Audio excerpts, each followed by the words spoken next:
چلیں آج ایک ایسی کہانی کی گہرائی میں اترتے ہیں جو واقعی رونگٹے کھڑے کر دینے والی ہے۔ ذرا تصور کریں ایک بالکل سنسان رات کا، ارد گرد کی بتیاں مدھیم ہیں۔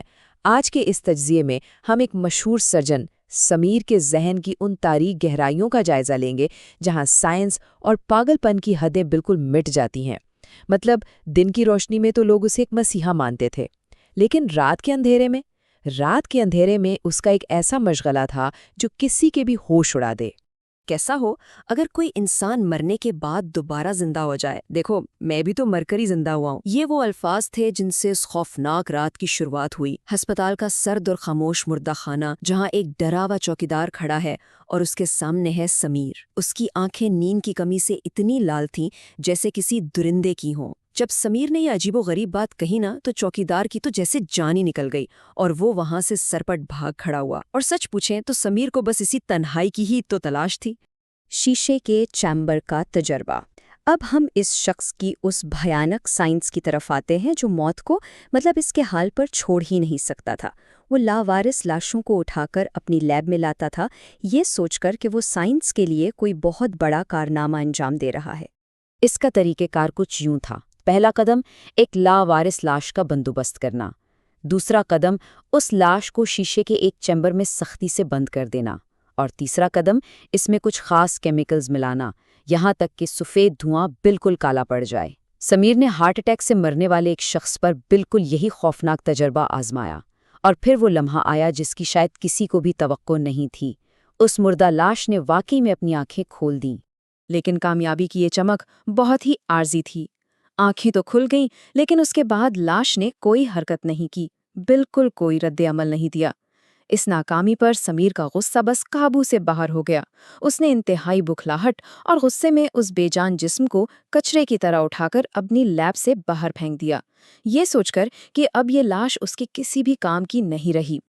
لیکن پھر کہانی میں ایک ایسا خوفناک موڑ آیا جس نے سب کچھ بدل دیا۔ جیسے ہی وہ لاش لیب سے باہر گری، وہ پوری طرح سے زندہ ہو گئی۔ جی ہاں، وہ اپنے پیروں پر کھڑی ہو گئی اور کھڑکی کے شیشے کے اس پار سے سمیر کو دیکھ کر ایک انتہائی پراسرار سرد سی مسکراہٹ کے ساتھ گھورنے لگی۔ بس یہیں سے سمیر کے پاگل پن نے ایک نیا اور خطرناک رخ لیا۔ آئینے کے راز، لاشوں کے بعد اب اس کا جنون ایک بالکل ہی نئی اور اس سے بھی زیادہ خطرناک چیز کی طرف مڑ گیا۔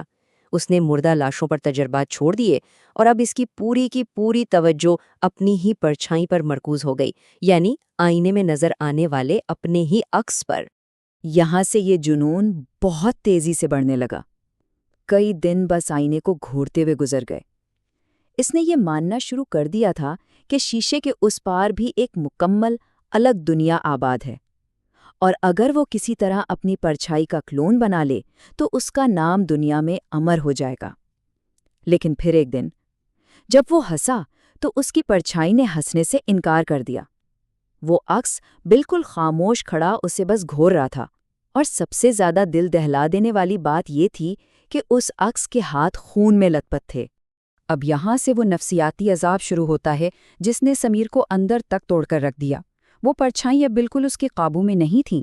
اصلی سمیر خاموش کھڑا ہوتا اور عکس مسکرا رہا ہوتا۔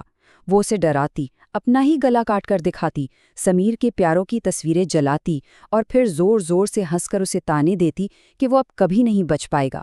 ذرا سوچیں، ایک نیند سے محروم سرجن کے لیے یہ سب اس کی برداشت کی بالکل آخری حد تھی۔ اس مسلسل عذاب اور دہشت سے پاگل ہو کر سمیر نے فیصلہ کیا کہ وہ اس بھیانک کھیل کو ہمیشہ کے لیے ختم کر دے گا۔ اس نے ایک بھاری ہتھوڑا لیا اور اپنی پوری طاقت سے اس آئینے کو چکنا چور کر دیا۔ شیشہ ٹوٹتے ہی اس نے سکون کا سانس لیا اور ہلکی سی سرگوشی کی، ہمیشہ کے لیے خدا حافظ۔ اسے واقعی یہ لگا تھا کہ اس نے اس ڈراؤنے خواب کا گلا گھونٹ دیا ہے۔ پرچھائیں کا فرار۔ لیکن بات یہ ہے کہ آئینے کو توڑنا تو دراصل اس پرچھائی کا ہی اصلی منصوبہ تھا۔ سمیر نے اسے ختم نہیں کیا تھا، بلکہ اس نے تو اسے آزاد کر دیا تھا۔ آئینے کے ٹوٹتے ہی حقیقت بالکل پلٹ گئی۔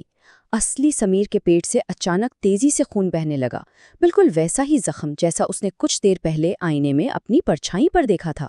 وہ فرش پر تڑپ رہا تھا، جبکہ اس کی پرچھائی بالکل محفوظ مسکراتی ہوئی اب ایک شفاف دیوار کے پیچھے کھڑی اسے دیکھ رہی تھی۔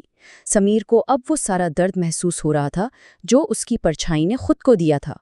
اسی دردناک حالت میں اب اسے تہخانے کے وہ بھیانک مناظر دکھائی دینے لگے۔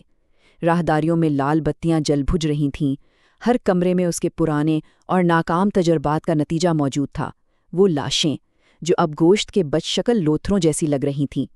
ایک عورت تو اپنی ہی انگلیوں کو موم بتی کی طرح جلا رہی تھی۔ یہ سب سمیر کے اپنے گناہوں کی ایک جیتی جاگتی تصویر تھی۔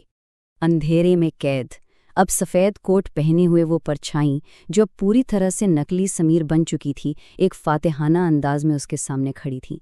اس نے انتہائی سکون اور ٹھنڈے لہجے میں اعلان کیا کہ سمیر اب خود سے ہار چکا ہے۔ یہ لمحہ واقعی دل دہلا دینے والا ہے۔ اصلی سمیر کچھ بھی کہہ پاتا، اس سے پہلے ہی اندھیرے میں موجود دوسری سائے جیسی شکلوں نے اسے دبوچ لیا۔ انہوں نے اسے کھینچ کر آئینے کے اس پار موجود تاریک اور دم گھونٹ دینے والی دنیا میں پھینک دیا، اور باہر کھڑے اس نقلی سمیر نے لیب کا وہ بھاری لوہے کا دروازہ ہمیشہ کے لیے بند کر دیا۔ زندہ شیشہ۔ اب آئینے کی اس تاریک دنیا کے اندر قید ہو کر سمیر کو آہستہ آہستہ اس خوفناک جال کی اصل حقیقت سمجھ میں آنے لگی تھی۔ اس کھپ اندھیرے میں سمیر کو محسوس ہوا کہ اس کے جسم پر کچھ عجیب سا ہو رہا ہے، اور پھر پورے کمرے میں ہڈیوں کے چٹخنے کی خوفناک آوازیں گونجنے لگیں۔ اس کا اپنا ہی جسم بہت ہی عجیب اور غیر فطری انداز میں مڑنے اور ٹوٹنے لگا تھا۔ یہ تکلیف، یہ درد بالکل ناقابل بیان تھا۔ اس کی انگلیاں لمبی ہونے لگیں، کھینچ کر بالکل تیز اور وحشی ناخنوں میں بدل گئیں، اور سب سے زیادہ ڈراؤنی بات یہ تھی کہ وہ وہاں اکیلا نہیں تھا۔ ان تاریک دیواروں پر چمکتی ہوئی سینکڑوں آنکھیں اس کے اس دردناک عمل کو خاموشی سے گھور رہی تھیں۔ اس کا چہرہ جو کبھی ایک عام انسان کا چہرہ تھا، اب آہستہ آہستہ چپٹا ہونے لگا تھا۔ اس کی ناک، اس کے کان، اس کے ہونٹ سب کے سب غائب ہو گئے۔ وہ درد سے چیخنا چاہتا تھا، لیکن اس کے گلے سے صرف اور صرف شیشے کے ٹوٹنے کی آوازیں آ رہی تھیں، اور اس کے منہ سے شیشے کے باریک ٹکڑے گر رہے تھے۔ اس کی انسانیت اب مکمل طور پر چھن چکی تھی۔ اس کا گوشت اور اس کی کھال سکڑ کر سخت ہونے لگی تھی، اور دیکھتے دیکھتے وہ شیشے کی ایک چمکدار چاندی جیسی تہ میں تبدیل ہو گیا۔ وہ اب کوئی انسان نہیں رہا تھا، بلکہ دیوار پر لٹکا ہوا ایک بہت بڑا جیتا جاگتا شیشہ بن چکا تھا۔ ایک ایسا شیشہ جو سب کچھ دیکھ سکتا تھا، محسوس کر سکتا تھا، مگر کچھ بھی بول نہیں سکتا تھا۔ تم مرو گے نہیں، تم بس ایک جیتا جاگتا آئینہ بن جاؤ گے۔ نقلی سمیر نے باہر سے مسکراتے ہوئے اپنے خالق کو اس کا بھیانک انجام بتایا۔ اس نے کہا، کیا تم نے سوچا تھا کہ پرچھائی انسان بننا چاہتی ہے؟ نہیں، پرچھائیاں تو بس اس دنیا میں آنا چاہتی تھیں۔ اب تم مرو گے نہیں، تم بس ہمیشہ کے لیے ایک زندہ آئینہ بن کر رہو گے۔ اور پھر اس نے وہ آخری اور کبھی نہ ختم ہونے والا عذاب سمیر کو دیا۔ نقلی سمیر نے ایک بلیڈ لیا اور اپنی ہی کلائی پر ایک گہرا کٹ لگایا، لیکن خون اس کی کلائی سے نہیں نکلا۔ خون اس دیوار سے چپکے ہوئے شیشے میں قید اصلی سمیر کی کلائی سے بہنے لگا۔ آئینہ خون کے آنسو رو رہا تھا۔ اب وہ ہر اس زخم کا درد محسوس کرے گا جو پرچھائیں بیرونی دنیا میں خود کو دے گی۔ اس رونگٹے کھڑے کر دینے والی کہانی کے اختتام پر ایک بہت ہی گہرا سوال سوچنے پر مجبور کرتا ہے۔ ایک آئینہ صرف سچ دکھاتا ہے، لیکن وہ اسے بول نہیں سکتا۔ تنہائی میں شیشے کے سامنے کھڑے ہوتے وقت ذرا غور کرنا چاہیے، شیشے کی دوسری طرف سے واقعی کون واپس گھورتا ہے؟ کہیں وہ کوئی اور تو نہیں؟ یہی ہمارے آج کے اس تجزیے کا یہ پراسرار سفر ختم ہوتا ہے۔